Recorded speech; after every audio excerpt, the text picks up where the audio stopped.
네, 오늘의 새빨간 이슈들 확인하셨습니다. 지금부터는 자세한 분석 들어가 보도록 하겠습니다. 트럼프 대통령이 민주당과의 경기 부양 협상을 전격 중단시킨 가운데 제롬 파월 미 연준 의장은 추가 부양책이 없을 경우에 경제가 파국을 맞을 수 있다고 경고했습니다. 간밤 이 트럼프 대통령이 이런 트윗을 날리면서 잘 올라가던 미증시는 또 일제히 하락세를 보이기도 했습니다. 그야말로 급격한 변동성을 보여줬는데요.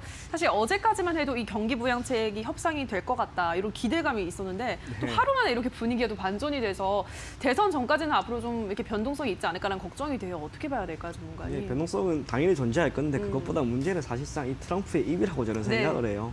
시장의 변동성을 키운다라고 하는 것은 투자를 하는 사람의 입장에서 가장 회피하고 싶은 일입니다. 지금 거기에 대한 이야기가 나왔고 근본적인 건 딱 하나죠. 트럼프가 추가 부양책을 안 할 것이다라고 하는 것이 아니라 민주당과의 협상을 잠시 중단할 것이다. 이유는 다른 게 아닌 것 같아요.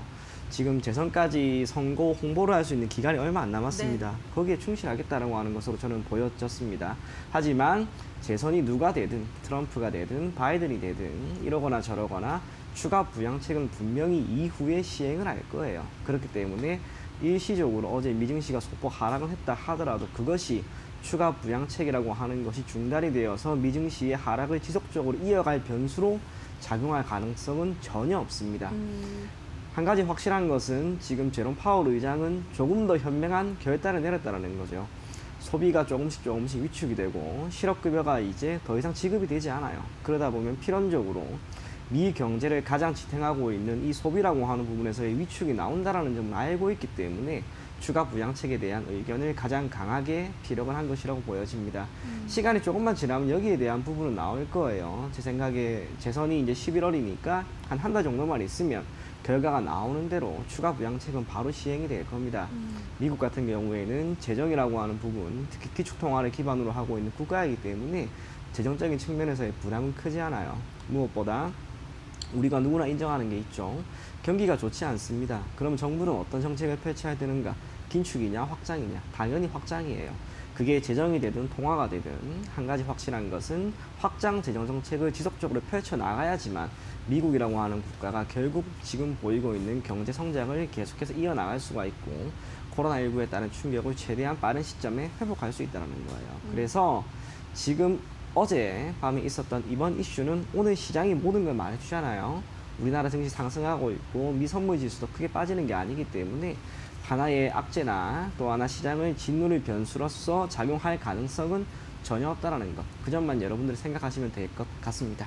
네, 우선 뭐 추가 협상책, 부양책 협상이 중단이 됐지만 이 이슈가 시장에 주는 영향은 제한적일 것이다라고 말씀을 하셨고 이제 뭐 한 달도 채 남지 않은 미국 대선 누가 대통령이 되든 미국의 현재 확장적 재정 정책 기조는 이어갈 것이기 때문에 크게 걱정하지 않아도 된다라는 시장에 대한 또 역시나 긍정적인 전망 다시 한번 제시를 해드렸습니다. 자, 그럼 계속해서 다음 이슈 들어가 보도록 하겠습니다. 3분기 실적 시즌을 맞아서 이제 실적주들의 투자자들의 관심이 쏠리고 있습니다. 금융투자 업계에 따르면 3분기 코스피 영업이익이 8개 분기 만에 전년 동기 대비해서 증가세를 기록할 것이다라고 기대가 되고 있는 상황입니다. 특히나 대신증권은 3분기 실적 턴어라운드 기대주로 LG전자, 금호석유, 삼성전기 등등을 꼽아줬는데요. 자, 이번에는 전문가님의 이제 시각을 여쭤보도록 하겠습니다. 어떤 종목 장바구니에 지금 담아야 된다 보시나요? 저는 택배가 가장 좋을 것 같아요. 택배? 예. 택배는 우리가 아는 것처럼 지금 비대면 사회가 어느 정도 확장이 됨에 따라 택배의 물량, 정확하게는 운송 장비 쪽의 모든 물량이 지금 증가하고 있고 오히려 코로나19 이전보다 더 좋은 결과를 보이고 있잖아요. 그렇기 때문에 해당 섹터만큼은 적어도 흔히 말하기로 손해볼 섹터는 아니다라고 하는 거예요. 시장의 변동성이 조금씩 커지면 우리는 언제나 안전한 투자처를 찾습니다. 가장 확실한 것을 선호하는 거죠. 그렇게 보았을 때 비대면 사회가 앞으로 더 확장이 됨에 따라 이러한 물류 쪽, 특히 CJ 대한통운과 같은 이런 기업들의 가치는 점진적으로 더욱 증가할 것이다 라고 보여지고요.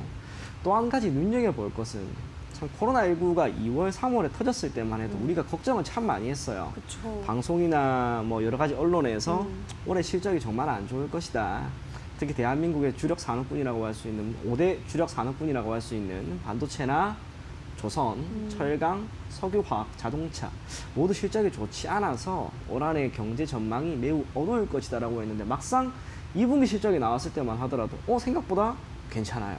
네. 그리고 이제 3분기, 2분기는 그래도 일시적으로 기저효과라면 3분기는 진짜다라고 하는데 지금 삼성전자 영업이익 10조 다시 한번 이야기 나오고 네. 있습니다. 그러면 코로나19에 따른 충격이 특정 기존에 영위하던 사업부에서 있다 하더라도 여기에 대한 대안을 각 회사마다, 각 상장사마다 어느 정도는 만들어서 충실히 사업을 영위하고 있다는 거죠. 그렇기 때문에 실적이라고 하는 부분은 3분기까지는 저는 크게 문제는 없을 거라고 봐요. 그리고 4분기에 전 개인적으로 대다수 상장사들이 어느 정도 회복을 할 것이다 라고 생각을 해요. 그게 뜻하라는 것은 국가 경제가 특히 대한민국의 경우 올해 기본적으로 확장 재정 정책을 펼침에 따라 부채는 늘어나고 경제 성장률은 둔화된다 하더라도 기업이 보이고 있는 이러한 실적과 기업이 보일 수 있는 다양한 경제 지표들이 호조세를 오히려 보이고 있기 때문에 경제 성장률은 큰 폭의 하락은 없을 것이다 라고 전망이 됩니다. 그게 뜻하는 게 뭐겠어요?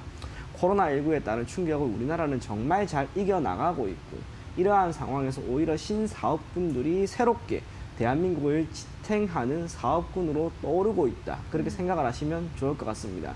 또 하나 눈여겨볼 것은 지금 코스피 같은 경우 시가총액 상위 10위권 기업들 내외에서도 불과 2, 3년 전에 비해서 조금씩 변화가 나타나고 있죠.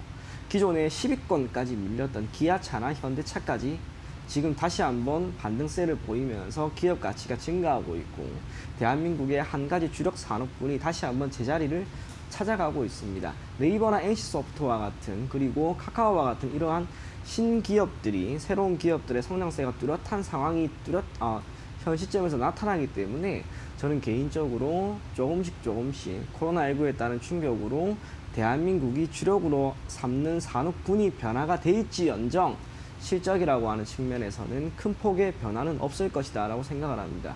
그렇기 때문에 지금은 시총 상위 종목군 위주로 여러분들이 아무래도 편입하는 것이 좋을 것이라 보여지고요.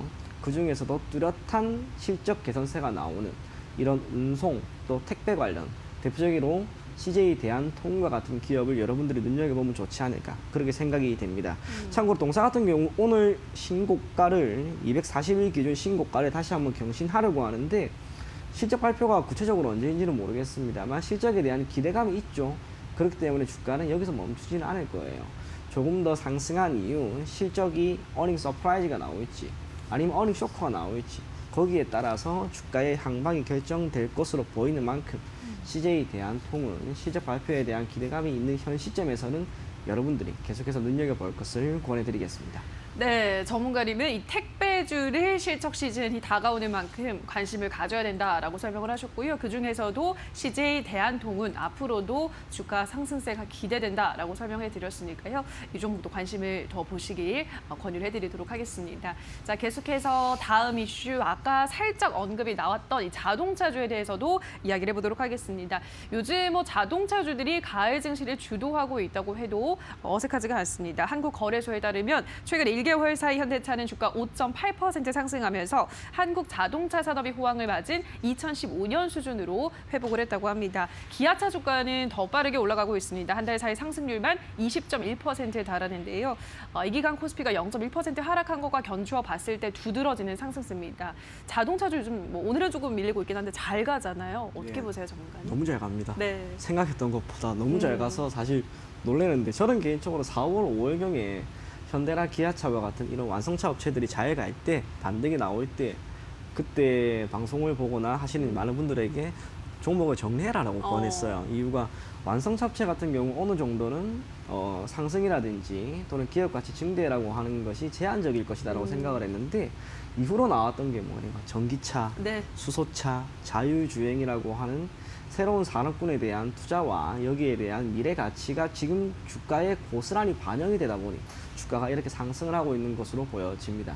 또 하나 눈여겨볼 것은 전방 산업이죠. 기아나 현대를 기반으로 하고 있는 이 완성차 업체들의 국내 시장에서의 판매량뿐만이 아니라 미국 시장에서의 판매량이 증가되는 모습이 뚜렷하게 나오다 보니 기본적으로 구방 산업에 속한 자동차 부품, 장비 그런 기업들의 주가 상승과 실적 개선세가 나올 거란 말이에요. 물론 실적이라고 하는 부분이 예전 자동차 관련된 기업들이 호황을 맺었을 때, 호황을 누렸을 때 수준까지는 아닙니다.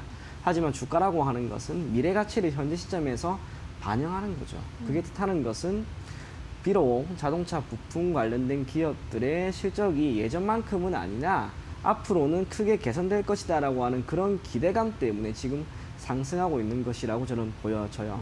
무엇보다 전기차와 수소차 그리고 요즘에 가장 핫한 섹터 이 자율주행 관련된 종목들이 또 하나의 상승 모멘텀으로 이어질 수 있는 만큼 자동차주는 장기적으로 지금은 우리가 조금 더 눈여겨보고 포트폴리오에 하나의 정도 종목은 담아두는 게 그래도 좋지 않을까 그렇게 생각이 됩니다. 여러분들에게 하나 권해드리고 싶은 종목이 있는데 그게 MS 오토텍이라고 하는 종목이에요. 테마는 자율주행을 어느 정도 형성을 하고 있는데 기업의 실적이나 미래 가치 또 부품을 현재 세계 시장에서 정말 원활하게 공부를 하고 있는 기업이에요. 지금 주가가 약 7,000원 정도인데 한 6개월만 기다렸을 때 저는 이 기업이 1만 원이 아니라 지금 시점에서 한 2배 정도까지도 갈 수 있을 거라고 생각하는 그런 기업이에요. 그래서 MS 오토텍 최근에 시세가 크게 나오면서 거래량도 꽤나 증가되었으니까 이 종목 여러분들이 현 시점에서 포트폴리오에 한번 담아볼 것을 매우 강하게 권해드리겠습니다. 예, 자동차주들 앞으로의 흐름 계속해서 좀 관심을 가지셔야 될 것 같고 또 자율주행차에 대한 관심도 지속적으로 필요하다라고 하시면서 MS 오토텍 설명해드렸습니다. 지금 구간에서부터 조금 더 여유를 가지고 본다면 2배까지도 상승이 기대된다라고 하셨으니까요. 이 종목도 관심 종목으로 편입을 해보시기 바랍니다. 자, 여기까지 오늘의 새빨간 이슈들은 희망투자연구소 이청원 전문가와 함께했습니다. 전문가님 고맙습니다. 네, 감사합니다. 네, 오늘의 새빨간 이슈들 다시 한번 화면으로 체크하고 오시죠.